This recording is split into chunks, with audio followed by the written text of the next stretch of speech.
गोरी बहन की शादी। विद्या बेटी, ये ले, ये साड़ी पहनकर तैयार हो जा। ये बादामी रंग तेरे गोरे रंग पे खूब खिलेगा।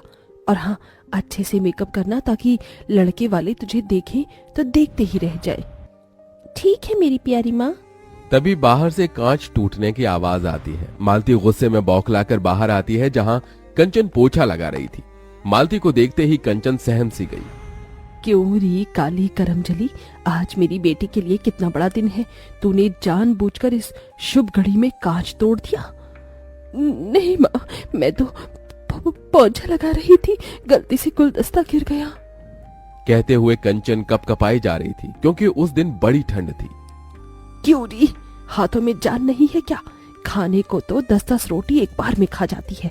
अच्छे से पोछा लगा, फर्श एकदम चमकना चाहिए, और उसके बाद चाय समोसे नाश्ता भी बना देना। ये कहते हुए मालती जानबूझकर उस बेचारी के पैरों पर से चढ़कर चली जाती है, जिससे कड़ाके की ठंड के मौसम में उस बेचारी की चीख निकल जाती है। माँ मेरा हाथ।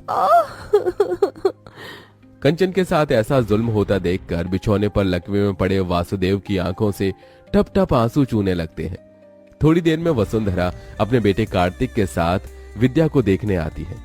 तभी कंचन चाय नाश्ता लेकर परोसती है। आंटी जी, नाश्ता। मालती जी, ये लड़की कौन है? जी ये इस घर की नौकरानी है। ये सुनते ही कंचन की आंखों में आंसू भर आते हैं। वो लड़के वालों के बीच से जाने लगी। तभी विद्या ने कहा, कंचन जरा रुक। माँ जी, ये इस घर की नौकरानी नहीं बल्कि मेरी बहन कंचन है। विद्या के शब्दों में कंचन के लिए एक बड़ा मान था। बड़ा प्यार है दोनों बहनों के बीच। बहन, मुझे मेरे कार्तिक के लिए आपकी विद्या पसंद है।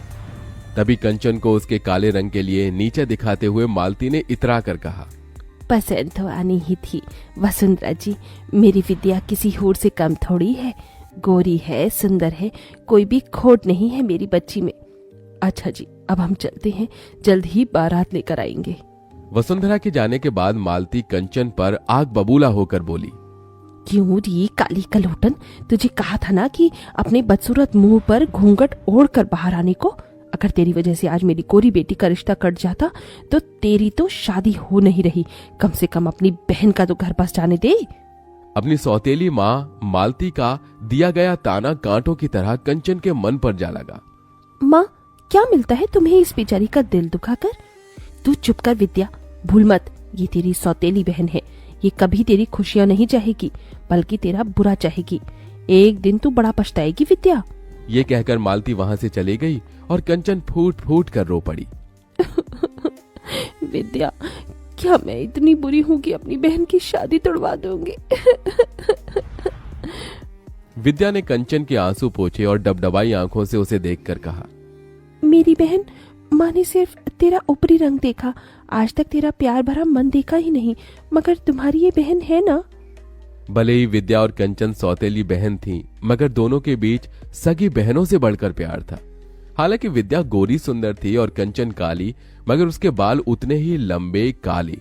वसुदेव विद्या ने तो कंचन को अपनी बहन मान लिया था, मगर मालती कंचन के काले रंग की वजह से उसे बेटी न ही मान सकी और न ही अपना सकी।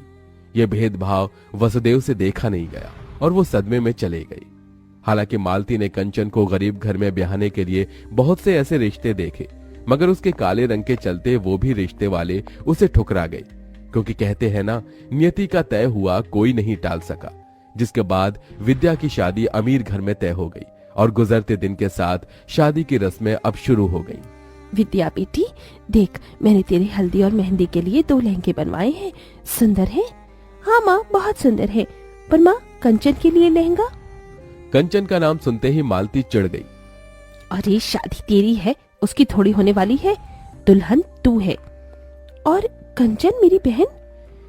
अरे देख, इस पीले वाले लहंगे में कितने अच्छे बेल बूटे हैं, और ये हरा वाला लहंगा मेहंदी के टाइम पर पहनना है। तेरी माँ ने कैमरे वाले को भी बुलाया है, और तू चिंता मत कर, उसे भी दे दूंगी मैं कपड़ा। थैंक यू माँ। मालती ने कंचन को देखते हुए उसे एक बड़ा पुराना सा सूट पहनने को दिया, जो कि कई जगह से फटा भी था। एरी कर लो, ये ले, पहन लियो तू। बिना किसी शिकायत के कंचन ने उसे स्वीकार कर लिया और विद्या को हल्दी मेहंदी लगने लगी। पड़ोसनों ने गाना बजाना भी शुरू कर दिया।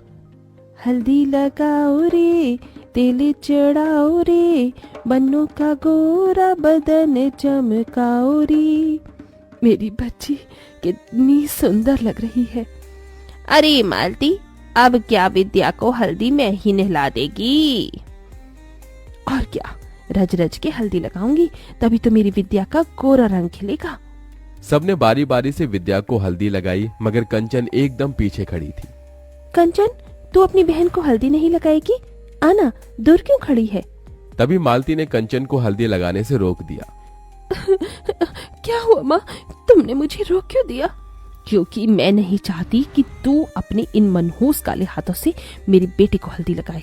कहीं मेरी बेटी का रिश्ता टूट गया तो? इतना अच्छा घर द्वार मिला है। मालती के साथ सभी पड़ोसन भी कंचन पर ताना कसने लगी। ठीक कह रही है मालती, अरे ये तो है ही अभागिन, दुनिया में आते ही माँ को खा गई। वही तो, इसे तो इस शादी के शुभ रस्मों से भी दूर ही रखो, इसकी काली नजर न लग जाए।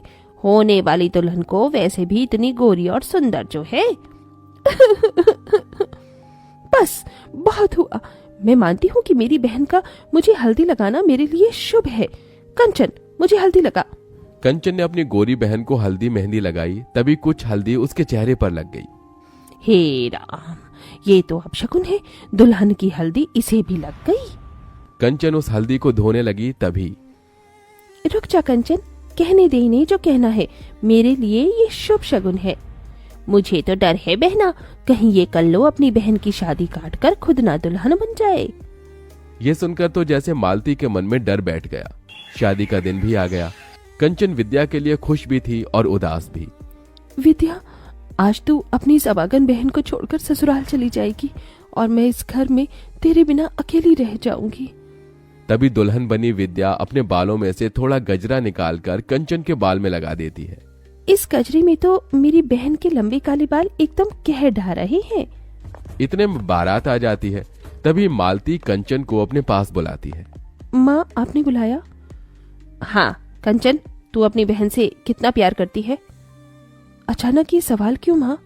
क्योंकि मैं जानती हूँ जब से विद्या का रिश्ता इतने बड़े घर द्वार में लगा है तो तुझसे देखा नहीं जा रहा, इसीलिए तू ये रिश्ता काटना चाहती है ताकि तेरी ताल गल सके और तेरी कोरी बहन की जगह कार्तिक से तू शादी कर सके। ये सुनकर कंचन टूट सी गई। नहीं माँ, ऐसा नहीं है। अगर ऐसा नहीं है तो फिर क्यों सजी धजी है तू?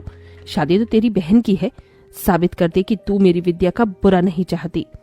और फिर कंचन ने वहां रखा गमला अपने पैरों पर गिरा लिया, जिससे कि ठंड के उस मौसम में वो तड़प गई। माँ, लो माँ, इस बदनसीब बहन ने साबित कर दिया।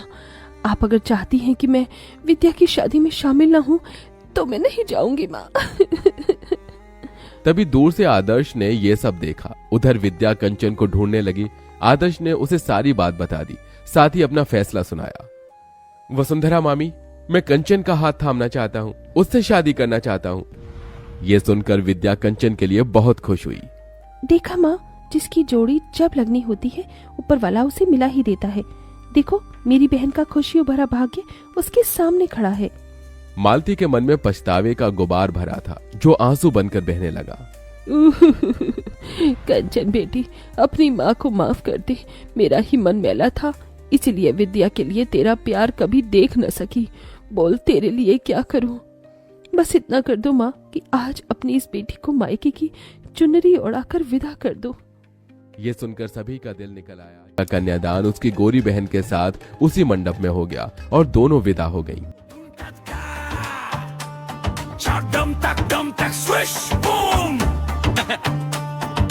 Hey ho, like, comment, subscribe.